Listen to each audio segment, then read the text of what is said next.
Privyet, comrades! It is November, but in the Russian Gregorian calendar, it is, of course, October. So you know what day it is, boyos. We have to party like it's 1917. No, really. We have to party like it's 1917. We don't have a choice in the matter. We never have a choice in the matter. Because as we all know, on this particular day, you don't find the party finds you. The party can always find you.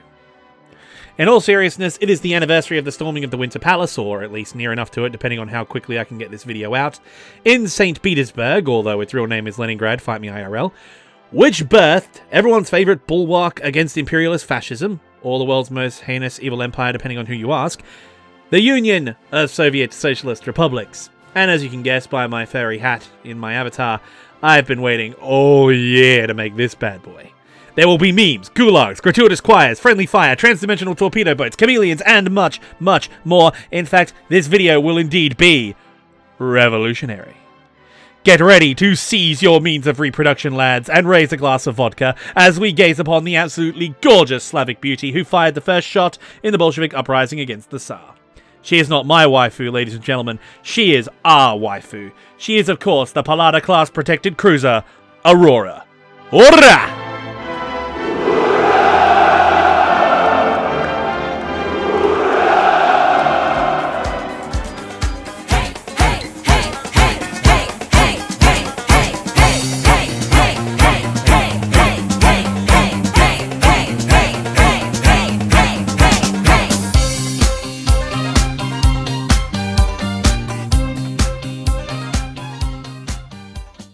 The Russian Navy isn't the first thing you think of when you think of world-dominating sea power.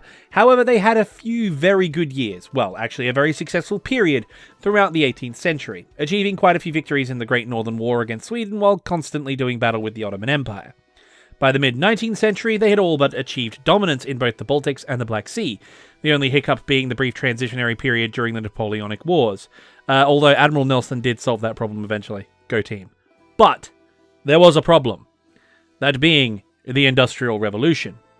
All the other nations of Europe had begun industrializing in a big way, Great Britain of course being the biggest, and as a direct consequence of that, there was a huge advance in naval technology, both in the ships themselves and in methods of construction. The Russian economy, meanwhile, was predominantly agrarian. They had only abolished serfdom in 1819, and even then, the feudal nature of Russian peasantry continued well into the 1860s, with landlords essentially extracting labor as rent directly, which included contracts that basically amounted to indentured servitude. Combine this with the remote nature of Russia and its incredible expanses making economic coordination difficult, development in Russia was borderline non-existent, with almost no social reforms and a hugely inefficient class system based in a wealth divide. Excuse me. All right, move on. Nothing to see here. Please disperse. Nothing to see here, please. To say the common people hated the socio-economic situation was putting it mildly. But the knock-on effect of this was that the Russian Navy had very little industrial base or technological innovation to modernize it effectively, which resulted in it lagging behind its contemporaries. Along with unmotivated sailors and a large number of incompetent aristocratic officers, this was brutally confirmed during the Crimean War when they came up against the Royal Navy with predictable results. To remain relevant and competitive, the Russians needed new boats, which of course means they imported vessels from their most recent adversaries and then studied them to make their own. The secret ingredient is crime. While many of these older vessels were still used in the fleet for a very long time, the Tsar had suddenly come up with enough money to build brand new ships in his own shiny new shipyards. Where he had gotten this money from, didn't matter, and the very large yet underpaid workforce wasn't an issue either, nor were the underpaid and forcibly conscripted crews. Yeah, this isn't foreshadowing, this isn't even forewarning, this is forealarming. But, unjustified and slightly dubious military spending aside, something the Russians are amateurs at compared to, well, you know.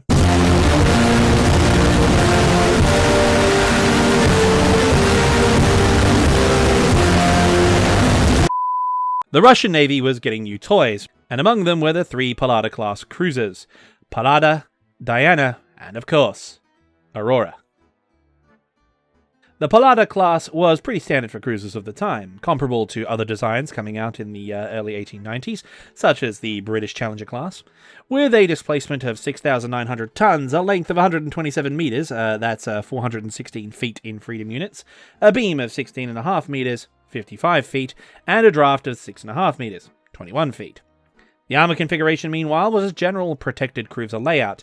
The critical machinery components were shielded, while the coal bunkers and general mass of the ship in the superstructure and upper decks would either soak damage or rounds would just go straight on through. The armour, however, was not that thick, 76mm, 2.3 inches, along the deck, while the conning tower had 152mm, 6 inches of armour. This would stop shrapnel and splintering, but any direct hits with a large caliber weapon would almost certainly cause significant damage. That said, the armour plate was made in Britain, so it would stand up a bit better than the domestic steel would. However, as they aren't battleships, this isn't such a big deal. What matters for cruisers, really, is speed and firepower, and the Palladas had both. 3 triple expansion steam engines drove 3 screws, producing between 12 and 13,000 horsepower, with a kilowattage of over 9,000! This amount of power and the triple screw layout was actually superior to most of her contemporaries, but the unfortunate realities of Russian technological shortcomings meant that the design could not reach her full potential. While having 3 engines is good for reliability and redundancy, not to mention extra power, Russian tech was not good enough to match the power per unit that the other navies possessed. Moreover, this meant that to power the 3 engines they needed 24 boilers, which of course increased weight. This in turn reduced its top speed to just 19 knots, a full 2 or 3 knots slower than her contemporaries. It also had the other effect of making the interior even more cramped than it already was for the 580-man crew, which given this ship's size is saying something. However, things begin to look up again when discussing the armament. Like most cruisers of the early modern era, she was bristling with guns of various calibers. The Palladas originally came armed with 8 152mm 6-inch guns, 24 75mm 3-inch guns, and 8 37mm and 3 torpedo tubes. Later, during World War I, Aurora would have all of the secondary 75s replaced with another 6 152mm 6-inch guns. Only she would undergo this conversion, however, as the others... well, if you know your history, you can probably guess. So there you have it. A perfectly serviceable, mostly homemade Russian cruiser. They were just what the Russian Navy needed to begin a building program to bring them back into contention for the world power status. But, spoiler alert, there is a theme when discussing the Russian Empire in the 1900s, especially in the military department. And in the immortal words of Naval History YouTube's patron saint, Drachinifel, as this is the Russian Navy, this was promptly followed by the sentence, and then things got worse. So, yeah. Know how I've just gone through the last few minutes demonstrating that the Pallada class is actually a great little cruiser for 1895? Many months later. Man, the Russian economy really is shit, isn't it? Yeah. After having the orders placed in 1895, with Aurora being ordered in 1897, it took them until 1902 and 1903 to finish construction and to then commission them, meaning that by this time they had been outmoded by newer, more heavily armed and armoured cruiser designs, including their own navy. Voyage and Bogota were commissioned before Aurora was, and they were both faster and had heavier armament. Despite this, however, they were still new ships, and while outmoded, they were more modern compared to most of the Russian seagoing fleet. And they had arrived none too soon. As far to the east, there was a massive rebellion ongoing in China against European imperialism known as the Boxer Rebellion, requiring the Tsar to deploy troops into the region to protect Russian imperial interests. And after a ferociously violent response from the Boxers against Russian businesses and infrastructure, this quickly spiraled out of control into a full-scale Russian invasion of Manchuria. The primary objective of this invasion was to assist the other European powers in suppressing the Boxer Rebellion, while also allowing the Russians to secure a warm water port for the Russian Pacific Squadron, currently based at Vladivostok. Officially leasing the Liaodong Peninsula from the Chinese government, they set up a base that went by the name Port Arthur, and began building a rail line from Russian territory to their new installation. This seemed perfectly reasonable to everyone, given the circumstances. But there was one party in the region who wasn't happy about this. In fact, they were decidedly unhappy about this. After all, this was their sphere of influence, and more importantly, they had called fucking dibs. And Russia had violated the sacred code of dibs, and among empires, that is a no-no. And that shit, much like the Imperial Russian Air Service, was not gonna fly. I'm turning Japanese, I think I'm turning Japanese, I really think so. Turning Japanese, I think I'm turning Japanese, I really think so. Japan. The once isolated nation trapped in the feudal age had now, with the advent of the Meiji Restoration and the subsequent Boshin War, developed into a powerful industrialized militaristic imperialist state. Relatively speaking, anyway. And they had been exercising their emperor's divine right by advising their neighbouring Koreans on how to take their first steps into the modern world. And as we all know, when foreign powers advise a less developed nation, it usually has predictable results. Not necessary. There shall be no knifing one another. Everybody knows who's in charge. Me. Right? Yes, you. Of course. Of course. Of course. And speaking of expert advisors, Britain was a staunch ally of Japan at the time and had helped them develop the Imperial Japanese Navy. And so, when the Boxer Rebellion destabilized the region, threatening British interests, the Japanese were part of the contingent that fought to re-establish colonial rule. Thus, Japan was now deeply involved in the region's military situation, as well as its economic and political development. Russia's occupation of Manchuria had involved the annexation of northern regions of Korea that had the added effect of putting a large European empire right into Japan's region of prospective expansion, area of Asiatic unification against the Western imperialists. That said, though, the Japanese were actually rather reasonable towards the Russians, as they had been allies against the Boxers. Furthermore, their terms were not really that drastic, asking only that Korea should fall under their jurisdiction and that Russian troops withdraw to peacetime numbers. While all Japanese interests in Manchuria, including rail and infrastructure projects, business interests, and commercial operations pertaining to natural resources, be maintained in accordance with their agreements, both with Russia and China. Granted, they were a little pissed off that they couldn't invade at first, but as long as they got their cut and were allowed to link the new railway into their Korean network, it wasn't a big deal. The Russians, however, did not give a singular fuck, and as far as they were concerned, it was fine as keepers. And given the highly centralized and economically protectionist nature of Russian rule, the threats to Japanese economic interests, as well as international trade in the region as a whole, were making conflict more and more likely.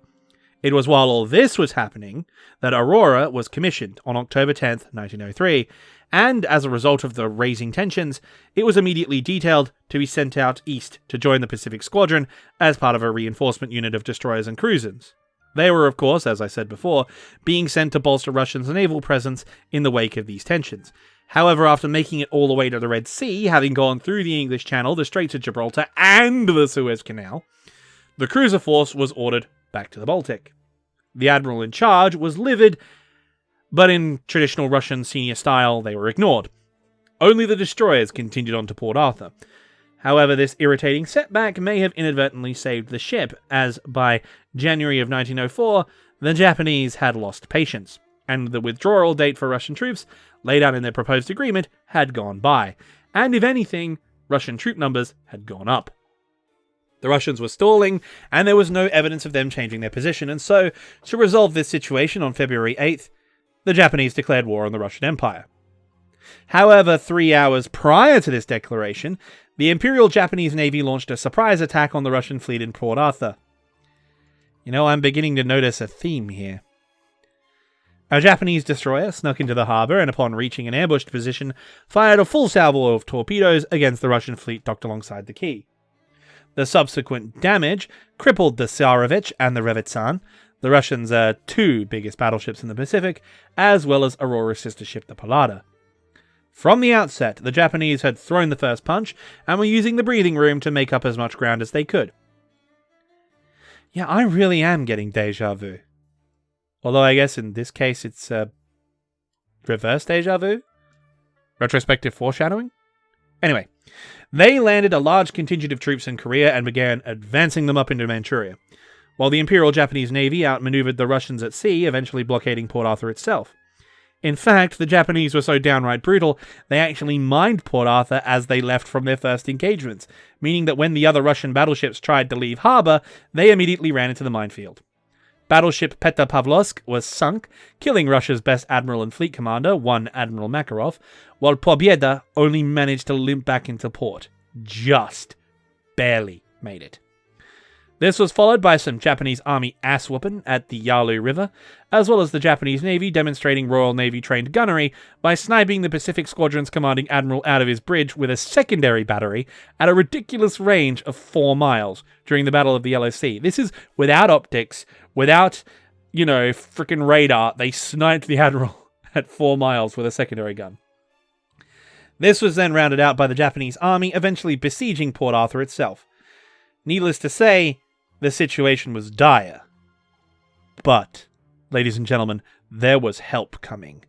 That help being the cruiser Aurora, being led by the ever-suffering Admiral Zinovy Rozhestvensky, and the truly heroic, dedicated, motivated, conscripted, old-aged, scraped-barrel men and boys of Russia's 2nd Pacific Squadron.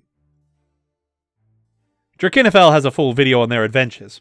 What follows here is just the greatest hits version. Basically, with shit hitting the fan in Japan, love it, the Tsar realized his fleet needed reinforcements. However, with the Ottoman Empire sealing off the Black Sea Fleet behind the Bosphorus Strait and Constantinople, that's its real name, don't at me, the only fleet that could be sent was the Baltic Fleet. Now, St. Petersburg was the home of Kronstadt Naval Base, headquarters of the Baltic Fleet and the Kuznetsov Naval Academy, and as you can imagine, besides the battleship corps made up of the Borodino-class battleships, and the cruisers, which were turned back from the Red Sea, this fleet was essentially a collection of whatever the Russian Navy had left after the Pacific Squadron and its reinforcements had moved out. The crews, meanwhile, besides those on the main vessels, were a haphazardly assembled group of conscripts and old-age reserves, many of whom either only had a basic education or were completely illiterate, while many of the officers were cadets drafted from the Naval Academy or geriatrics brought out of retirement. So essentially you have a fleet assembled by whatever's laying around, being crewed by whoever's left over.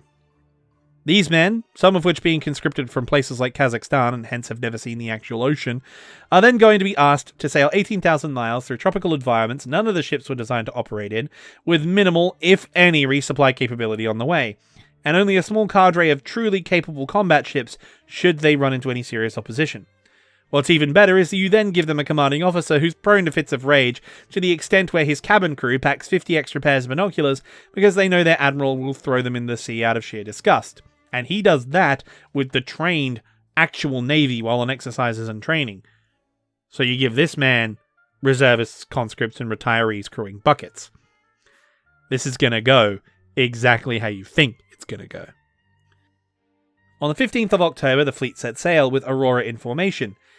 And then the fleet immediately stopped sailing because the flagship ran aground, which then started to pile up, causing one cruiser to lose its anchor, while another crashed into another ship, requiring them to be taken back for repairs. Then, once the flagship was underway again, erroneous reports started coming in about Japanese torpedo boats waiting in the channel between Denmark and Sweden, known as the Kattegat. How no one pointed out the logistics of the Imperial Japanese Navy moving a coastal attack craft 18,000 miles in the span of a week without anyone noticing is beyond the realm of comprehension. But it was about to get even worse. While all this panic was going on, Admiral Rozhestvensky had given orders that no unidentified vessel was to be allowed inside the fleet perimeter. At this very moment, a small ship came barreling towards the flagship. The entire fleet opened fire with everything they had.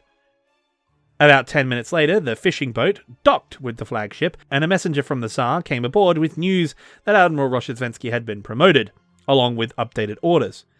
The fact that a small, slow, and rather pathetic fishing boat managed to make it to the flagship in the middle of the formation, despite being fired at by the entire fleet, speaks wonders to the Russian Navy's gunnery. However, this was not the end of their woes, as they were about to be joined by the most successful ship in the history of the Japanese Navy. Enter the Kamchatka. Hello, everybody. Don't panic! Don't panic! What? Don't panic!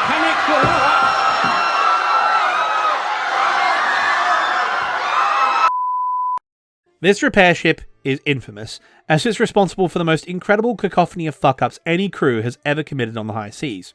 Immediately upon joining the fleet around Denmark, she signaled that she was under attack by torpedo boats. This was then countermanded by everyone due to the simple fact that it was a clear calm day with 360 visibility for literal miles, and besides them, no one was present. This seemed to be a case of nerves, an honest mistake. It's fine. Oh, how wrong they were. Upon giving her first repair job as the repair ship of the fleet, the davits for the motor launch of one of the cruisers were clumsily dropped into the sea after being sent over for repairs. However, it was what happened after this that caused real problems. After clearing the Baltic Sea and the Denmark-Sweden Channel, the Russians entered the North Sea and began heading towards the English Channel. On the way, they would have to cross one of the main fishing areas for the British Merchant Marine, specifically the Hull fishing fleet. This area is known as the Dogger Bank.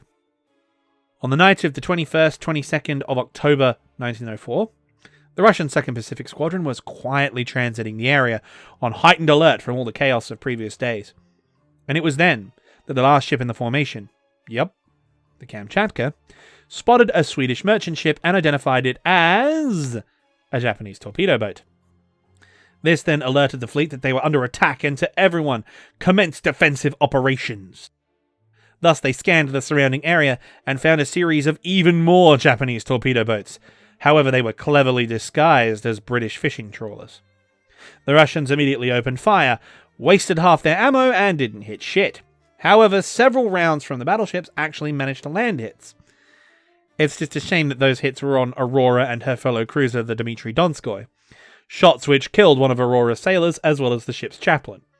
Because pissing off God is the first thing you want to do when sailing into battle. This is a fucking war. And we're here as warriors. So on top of everything else that's expected of us, do we really need to drag him along and indulge in this make-believe bullshit? Oh no.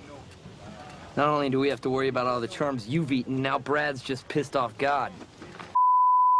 However, eventually the cruiser and destroyer screen did sink one of those pesky torpedo boats, while damaging two more, which caused an international incident as Japan's ally, Great Britain, with the largest navy in the world, prepared to do battle, as someone had just murdered their fishermen. After narrowly avoiding starting World War I 10 years early by furiously apologizing, the Russians carried on down the west coast of Africa. On the way, Kamchatka again tried starting World War I when they got separated from the fleet and fired on ships belonging to Germany, France, and Sweden. War was averted because after firing 300 rounds, they had missed every single one. When it was apparent that after making it all this way, the fleet was going to run out of fuel, they then had a revelation. Not to worry, they thought. They had just linked up with their resupply colliers and decided that they should take on extra coal just in case they needed it. So they filled the bunkers all the way up and then began stashing coal in literally any space they could fit it. This, of course, filled the ships with highly flammable, explosive coal dust, which meant that if they did see combat, they were all giant fuel air bombs and would spontaneously explode. Thankfully, the infamous torpedo boats didn't show up and the Russians logically used the tenuously stored coal first, but not before several of the crew died of asthma and other respiratory failures and, of course, black lung, when the humid air caused the coal dust to clog up their lungs. The remainder of the dust was blown away by the Atlantic storm. Yes, they sailed into an Atlantic storm. Now, normally this would be fine because they're built for the Atlantic. However, they weren't hunkered down. They weren't on a secure posture during the storm, and do you know why? Do you see torpedo boats? It meant they had to sail around and maintain watch during a time when they should have been hunkered down and secured. They then received the news that Port Arthur had fallen to the Japanese, presumably taken single-handedly by this guy.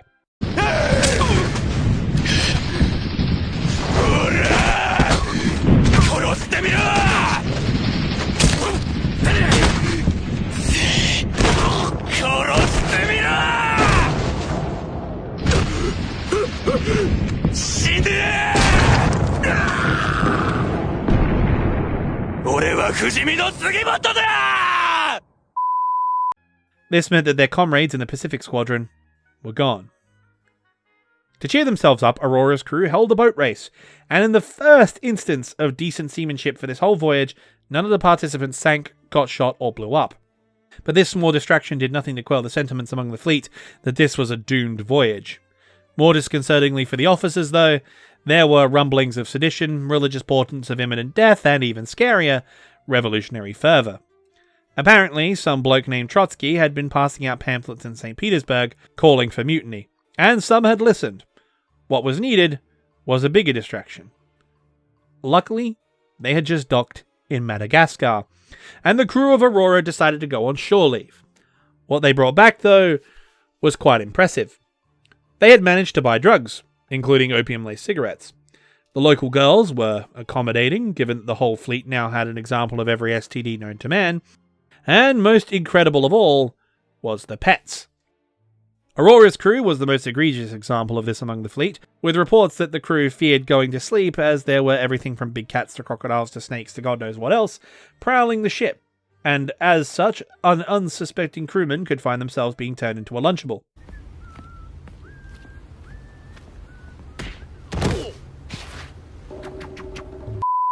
This was, in a sense, rather ironic, as during the Doggerbank incident, several of the ships drew weapons in case of boarding. Had they had these guys on board, I feel they would have been a bit more confident of their odds. If nothing else, they could ask the Japanese to get rid of them for them, which isn't a bad idea, unless they could get some friendly help from the Royal Australian Navy instead.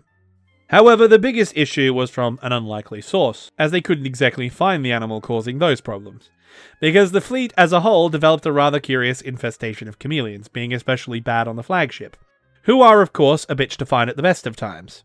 Needless to say, finding them in the labyrinth of corridors and machinery spaces on a ship was a forlorn task. After this rest stop in Madagascar, the fleet finally got underway once more. However, it was time for Aurora to suffer one last misfortune, and I will give you 1 second to think about what caused it. Guess who? During a funeral service for one of its crew members who had died of disease, Kamchatka had decided to fire a ceremonial gun salute. And, being the Kamchatka, they used a live round. And incredibly, the one shot they actually land, the one shot they intended to miss, is the one that hit. This shot hit the Aurora, causing damage and potentially wounding the crew.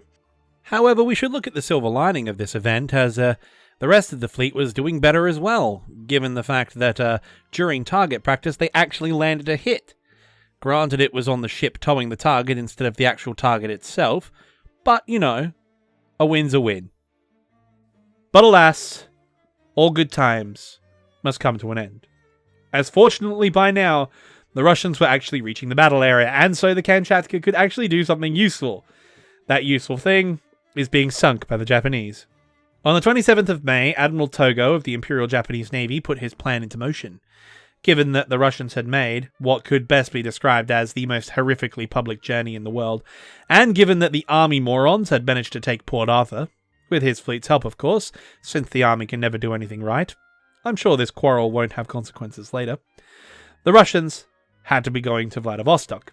And as they are short on fuel, there is only one route they could take, that being the Tsushima Strait. And so, in perfect battle order, the Japanese fleet maneuvered into position. In a gesture which would later be used to institute another do-or-die gambit for the Empire 36 years later, Togo raised the Z flag, with the message, "The fate of the Empire depends on the result of this battle. Let every man do his duty." Among those young men to do his utmost duty was one Isoroku Yamamoto, who would lose several digits on his hand in the upcoming battle. However, apart from the 100 or so men who would give their lives for the Emperor, a future Commander-in-Chief's fingers was perhaps the only losses the Japanese would take, as the Russians, unaware of the Japanese dispositions, had steamed at full speed in line ahead towards Vladivostok. Of course, the Russians were polite enough to have their hospital ship, brightly illuminated, on point in this formation for some reason, and in the middle of the night, they ran into the Japanese Navy. And what did they do? Well, the Russian hospital ship signaled the two vessels in the dark and warned them that other Russian vessels are behind them in the darkness and that they should be careful, and also to watch out, because there may be Japanese ships prowling about waiting to ambush them. Just to be careful. Yes, in the middle of the night, the Russian hospital ship told the Japanese exactly where they were and warned them that their friends were behind them, and warned them that the Japanese may be around. What polite fellows they are. And what happened next was perhaps the most one-sided battle in naval history. The Japanese fleet crossed the Russians' T and then matched their heading with a U-turn, meaning that literally every Japanese gun could fire, while only the forward batteries of the Russian ships could. However, Aurora, along with her comrades, put up an absolutely stellar performance in the opening phases, pummeling the Japanese flagship Mikasa, taking an incredible 30 large caliber gun hits. However, Mikasa, like Aurora, is a survivor of this battle, and still exists today as a museum ship in Yokosuka, where she was arranged to be restored by none other than one Chester W. Nimitz. And funnily enough, the crew of USS Nimitz repainted her in 2009. Long story short, most of the Japanese casualties for this battle would be on their ship. The Russians would not be so lucky. The Japanese fleet laid into the Russians. Aurora suffered some serious hits, with her captain being killed, along with a number of her crew. However, the seamanship of her first officer, as well as the tenacity of the surviving sailors, saved her. The rest of the fleet was practically obliterated. Through superior gunnery, the Japanese battleships blew the Russian squadron apart, with all the battleships being sunk. Several of the older vessels were captured, while genuine, real-life, actual, unironic, protected by the Emperor torpedo boats hunted the survivors during the night after the battle. All in all, the Japanese did not lose a single ship, while the Russians essentially lost their entire force. Between Port Arthur and the Battle of Tsushima Strait, the Russian Navy had essentially been halved in size. Granted, they had managed to get rid of the Kamchatka, but that didn't make up for the loss of 10 battleships and their finest officers. And all of this at the hands of a nation people thought to be inferior to the European empires. I am sure no large Western empire will ever underestimate them again. That could be bad. Speaking of our American friends, they actually show up in this tale. As would you believe it, Aurora somehow managed to escape the disaster that struck her comrades and broke out south. However, running out of supplies and coal, they needed to pull into a harbour, which they ended up doing in Manila, in the Philippines. But of course, this is a ship of war, and they had docked in a neutral nation, and they were, of course, interned. And considering who's in charge of the United States at the time, that being the man, the myth, the unit, Teddy motherfucking Roosevelt, the man, who would just happen to mediate the peace treaty between Japan and Russia later, given he's in charge, you don't try and break out or try any funny business. You do what you're told. And so, until the war ended, Aurora stayed in Manila. After the end of hostilities in 1906, Aurora headed back to the Baltic Sea. There she was repaired and then used as a training ship for the cadets at the Naval Academy. This prestigious posting also meant that she was used as a Russian ambassadorial vessel, doing international visits all over the world, including the coronation of the King of Siam.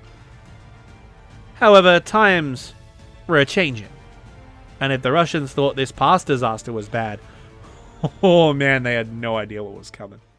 Yeah, that's right, I just shot this up. Civil war will start, but I ain't even mad. Holy shit, I just shot this up. Gotta tell you. So things had been rough in Russia. After the defeat of the Russo-Japanese War, the Tsar was forced to create a democratic assembly, who are asking for shit like reforms, fair wages, tax cuts, clampdowns on aristocratic excesses and big business monopolies, and worst of all, workers' rights. Disgusting. Luckily for him, however, his cousin, his German cousin, Wilhelm, had given his ally Austria-Hungary a blank check of support should they run into any trouble. Sure enough, some Serbian dude decided to shoot the only progressive reformer in the Austro-Hungarian Empire, meaning that a large conservative militarist government had no counterbalance and an excuse for war. You know what that means? It's time for... Great war, and make it a take war. Great war, I keep on marching. Good news! Now we have a national crisis where our Slavic brothers are being attacked by merciless killers.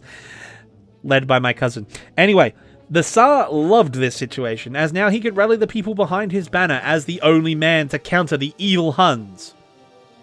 Yeah. Well, apart from the Brusilov offensive and the exploits of the Black Sea Fleet against the Ottomans, or rather what was left of the Ottomans, the Russian experience of World War I was disastrous, involving defeat after defeat. The biggest, of course, being at the Battle of Tannenberg. Not even the power of the undead could save them.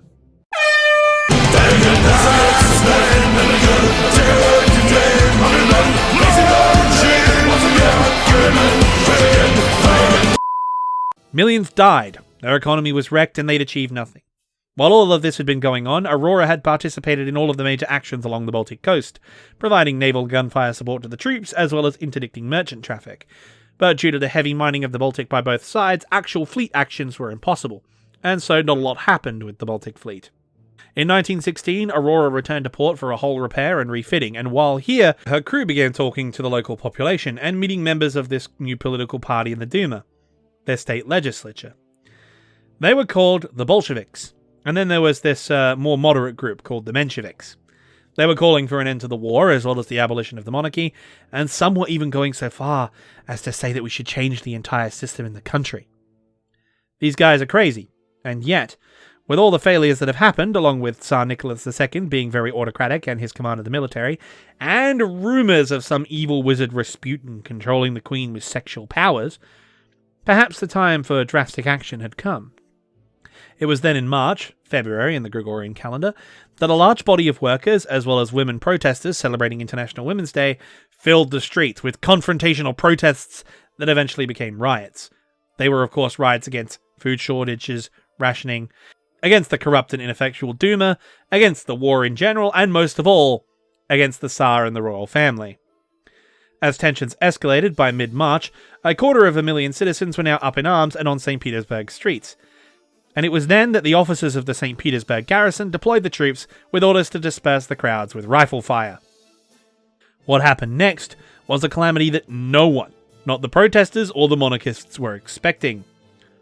Only the armed police units fired. Only the cops fired. The soldiers and the sailors, including most of the enlisted men from Aurora, refused to fire and turned their guns on the cops.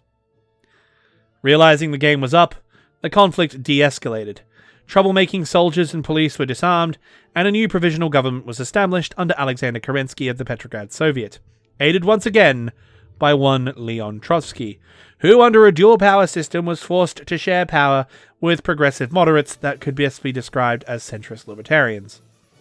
The Tsar abdicated his throne, and the royal family were placed under protective custody as private citizens in Alexander Palace. It was a great victory for the Russian people, who now saw an end to World War I in sight, as well as the solution to their economic woes. Unfortunately for them, dual power systems, as we see in situations like the Democrats having the House while the Republicans hold the Senate, or in Australia during the hung Parliament where the independents acted as an arbiter, or, the entire EU.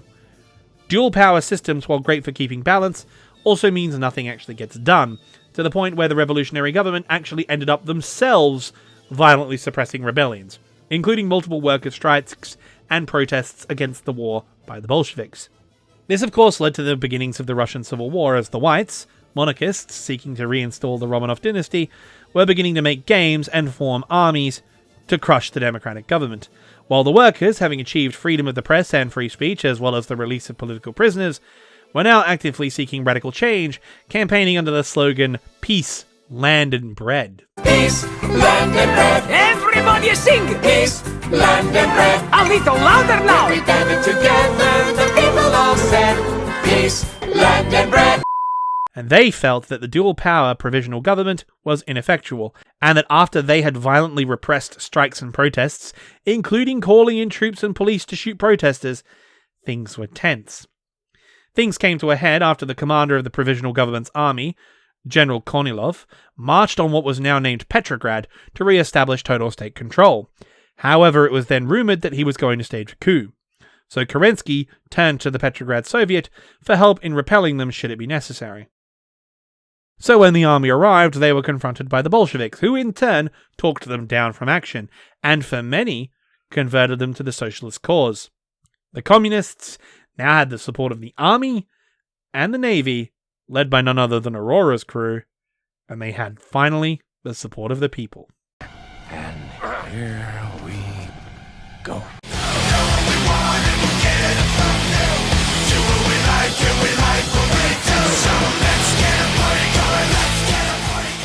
So there was a guy. This guy. And he had made his way back to Russia, with a little help from old mate Kaiser Wilhelm. He was given passage through Germany with his entourage to foment discontent in Russia, thereby forcing the Tsar and the Russian government to come to terms with Germany. The Germans' logic was that they were on a brutally short time schedule, now that someone... The Americans took shotguns into World War I's, because we're goddamn Americans. And if you execute any Americans for having shotguns, we're going to execute all our German prisoners too. So how do you fucking like that? Had joined World War I. They had a time limit to beat England and France before they showed up. But I don't think Cousin Willie had any idea what the consequences of his actions would be, especially to his dear cousin Nicky. Anyway, Vladimir Ilyich Lenin, his wife Krupskaya, Trotsky, and this weird Georgian dude with confidence issues and a funny name, had been stirring up trouble throughout the country, but focusing mainly around Petrograd. They had a full newspaper ring of multiple publications, an organized street gang of toughs led by the Georgian guy, an actual paramilitary force led by Trotsky, and various organizations and subgroups throughout the various unions and associations in the city. It was obvious that after the failed coup and the deteriorating situation, both with the war and the economy as a whole, that Kerensky's government had failed, and that a new, more direct form of leadership was required. And after an almost unanimous vote, that being 10-2, it was decided that a solely Bolshevik radical socialist insurrection involving all the socialist groups and trade unions in Petrograd was to be organized. Getting wind of this, on November 6th, Kerensky ordered police and soldiers to raid the newspaper stores and meeting houses. However, all this managed to do was reveal to the general public that Kerensky's government was just more of the same oppression and totalitarian assholishness. The city, as a result, exploded into a general uprising, as Trotsky's militia seized critical lines of communication, while the street toughs, under the residential provincial bank robber, started kicking in doors of his own. Lenin released a statement denouncing the government's actions, and the fight was now on. And it was here that things hung in the balance. Many soldiers defected to the Bolsheviks, while others backed Kerensky. Some declared neutrality and left to join the monarchist whites, while others argued that their fight should be with Germany and that they should all come together and win the war. The city was in chaos, and it was then that the Baltic cruiser and destroyer flotilla, under the Kronstadt Revolutionary Council, founded none other than by the crew of the Aurora, declared their support for the Bolsheviks. With the Navy declaring their support, the local army garrisons defected en masse, and within 24 hours, the provisional government had fallen. But there was one last stand, one last holdout, the Winter Palace. On the 8th of November 1917 at 9:45 p.m., Aurora fired a blank shell from her main gun, signaling the assault on the palace. And after witnessing 40,000 trained Red Guards bash down the gate, the garrison quickly surrendered. And like that, the Union of Soviet Socialist Republics was born. What happened next, I assume you're all aware of, but I'll go over the highlights for everybody. Lenin makes peace with Germany. The monarchists and moderate republicans form the White Army, while the anarchists take over Ukraine, who have a badass pirate flag and Jack Sparrow with an Ushanka. His name is Nestor Makhno. Trotsky forms the Red Army to combat them, eventually defeating both of them during the ensuing Russian Civil War. Later, when Lenin and Trotsky start solidifying the power of the Soviet state, contravening promises of Soviet autonomy, the sailors of Kronstadt, many of whom former crewmen of the Aurora, rise up against the Soviet state, only to be promptly killed or gulagged by Trotsky. Lenin, meanwhile, handled cleanup, most notably settling the issue of the royal family.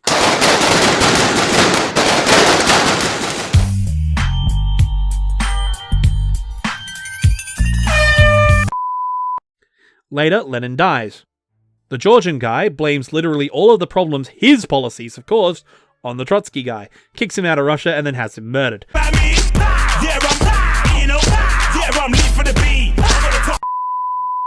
Although Trotsky did manage to bang renowned artist Frida Kahlo on his way out, so go team. Getting back to the guy who now has a truly epic mustache, he has embraced his libertarian side by shrinking the government. Directly. Also, we have mandatory summer vacation camps, rapid industrial expansion, lots of farming, and we also made friends with this Austrian dude who also has a cool mustache. I hope that goes well. While he's chilling over there, let's invade Finland. It's going to be a bit tougher than we thought, but those northerners were always a bit insane anyway. Wait, you guys hear that? Oh god, not again.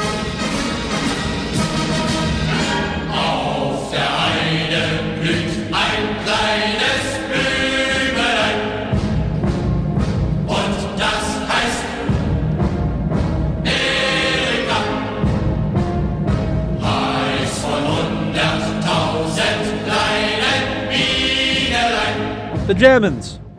Twice. Cool. Turns out that the Austrian dude was a prick.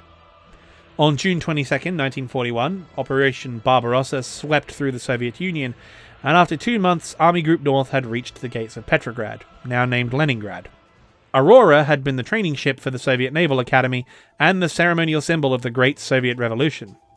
In fact, the Order of the October Revolution featured Aurora on the medal. However obsolete she may have been, though, her guns still worked. And with the Nazis at the gates, Aurora would see combat for the last time. Not as a ship of war, but as an arsenal providing her guns to the city's defenders. On September 21st, Kronstadt Naval Base was attacked by the Luftwaffe's Stuka Geschwader 3. On this mission, Germany's most decorated soldier of World War II, Hans-Ulrich Rudel, sunk the Soviet battleship Marat. But also on this raid, his squadron mates targeted other ships in the nearby naval bases, one of those being Aurora. Suffering serious damage in this attack, she was later sunk by German shellfire on September 30th, 1941. But due to her sinking alongside the quay, the Soviet sailors ensured their ensign still flew from her masts. During the entire siege of Leningrad, from 1941 to 1944, Aurora's guns fired on the Germans, crewed by the naval infantry defending the city. Eventually, in 1945, with the war over, she was refloated and painstakingly restored, as a monument to the Russian Revolution. Officially being designated as a museum ship in 1957 and the site of many important Soviet ceremonies on various state occasions, in 1968 she herself was awarded the Order of the October Revolution, the Medal of Herself, and has survived in this role until today, lovingly cared for by the Soviet and later the Russian Navy. In fact, the best comparison to Aurora for our American viewers is that she is the Soviet and Russian equivalent of the USS Constitution, their oldest commissioned warship, famed and respected for casting off the tyranny of a monarchy in the name of freedom for her people, and the guardian of her comrades against the forces of darkness when her city of birth was almost starved into extinction. To this day, Aurora stands proudly in the harbour she so valiantly defended, through 3 wars, 2 revolutions, and 3 states. She was the little cruiser that could. And regardless of how things turned out in the end, regardless of the politics and the history, there is no ship in the history of Russian seafaring who I think deserves the title of hero ship more. Aurora!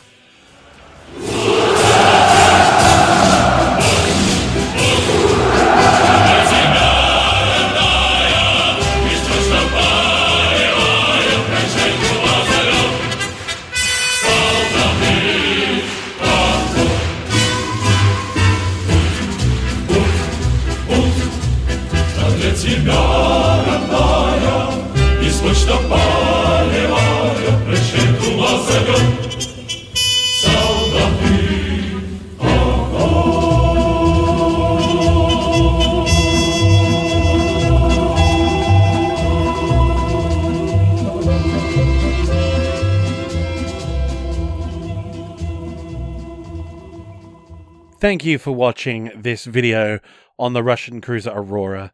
I'd like to give my personal shout out to my employer tier patron, namely Paul. You are a gangster. We had a great time playing Hearts of Iron the other day, despite the fact that we got our asses kicked. Well worth it. And also very special thanks to the man, the myth, the legend, the god of naval history YouTube, Drachinifel, for agreeing to cameo as the Russian ship Kamchatka. It was an honor, and thank you. I was a little bit starstruck, not going to lie, but thank you very much. Anyway, if you want to join these lovely people which you're seeing on the credit screen right now, you can check my Patreon in the YouTube link below. Other than that, yeah. See you next time, guys.